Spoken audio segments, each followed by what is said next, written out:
Assalamualaikum warahmatullahi wabarakatuh. Teman-teman, kali ini aku mau berbagi pengalaman mengenai keawetan kawat ijo untuk membuat mini aviary.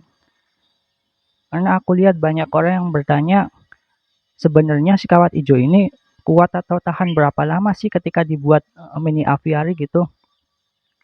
Nah, ini punyaku udah berjalan selama 8 bulan dan semuanya masih baik-baik saja, tidak ada penurunan kualitas sama sekali.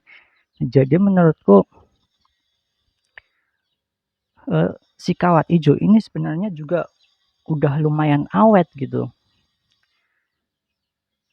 Dibandingkan dengan harganya itu sesuai gitu kan.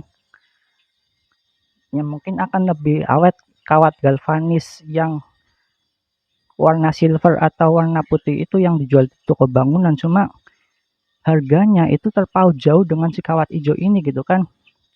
Jadi dengan harga yang murah dan dengan kualitas yang lumayan awet ini, menurutku si kawat ijo ini juga bisa jadi alternatif buat teman-teman yang pengen buat mini aviary tapi dengan budget yang minimal gitu kan.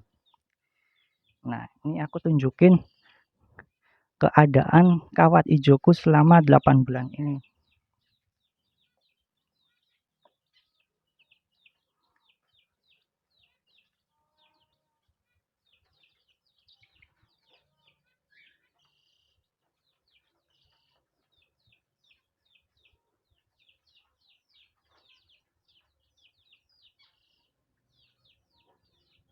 Nah, jadi ini tuh sebenarnya kawat ijo biasa ya teman-teman. Cuma aku cat lagi dengan cat besi biasa warna hitam. Nah, kebetulan aku juga milih catnya yang warna hitam doff atau yang enggak berkilau itu karena ya biar bagus aja sih. Enggak silau juga di burungnya.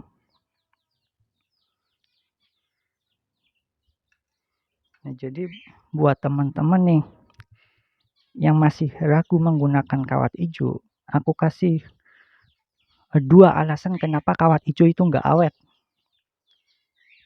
Yang pertama yang membuat kawat ijo itu enggak awet adalah ketika dia kena gesekan. Kayak misal dibuat untuk alas kandang, ini si kawat ijo kurang direkomendasikan karena alas kandang kan biasanya kena gesekan terus kan.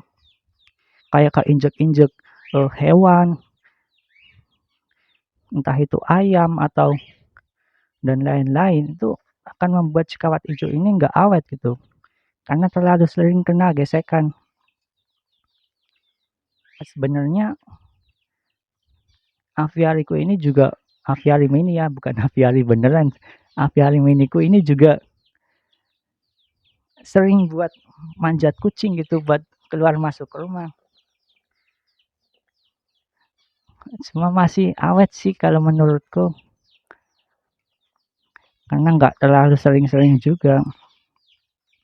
Nah, jadi karena kawat ijo ini nggak awet karena ketika gesekan itu jadi dia nggak cocok untuk alas kandang, tapi dia masih bagus untuk bagian samping atau bagian atas kandang teman-teman ya.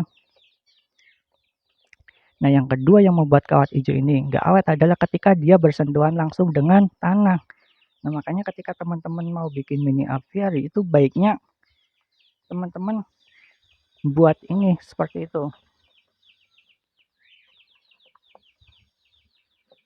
Jadi usahakan biar kawat ijo ini nggak bersentuhan langsung dengan tanah. Kalian bisa bikin tumpukan bata dulu minimal ya 10 atau 5 cm lah biar dia nggak kena tanah langsung, karena ketika kena tanah langsung itu dia cepet banget apa ya korosinya.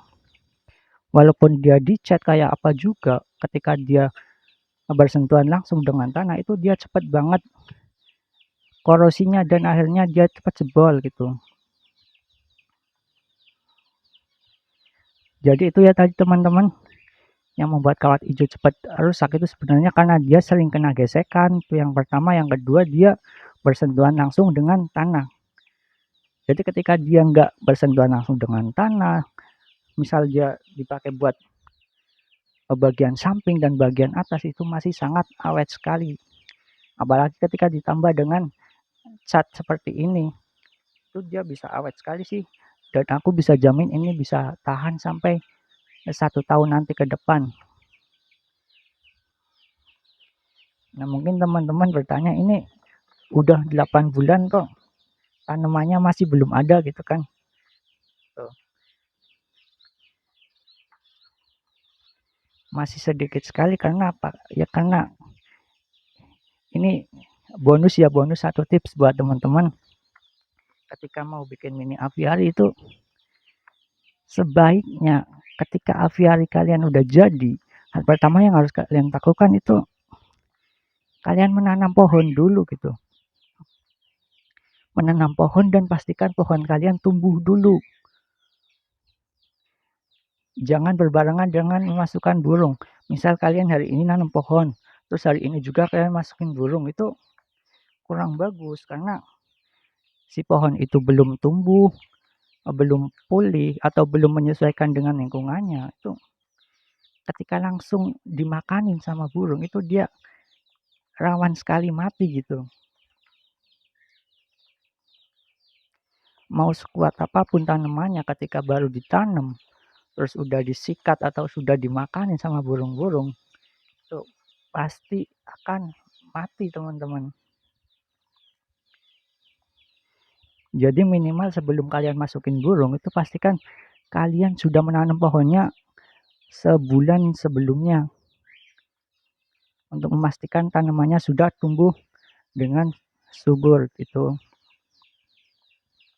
Ini aku udah coba tanemin pohon bermacam-macam, tapi karena sudah ada burungnya, apalagi burung-burung pemakan bijian yang biasanya juga suka makan daun gitu teman-teman, itu pasti tanamannya langsung pada mati nggak lama.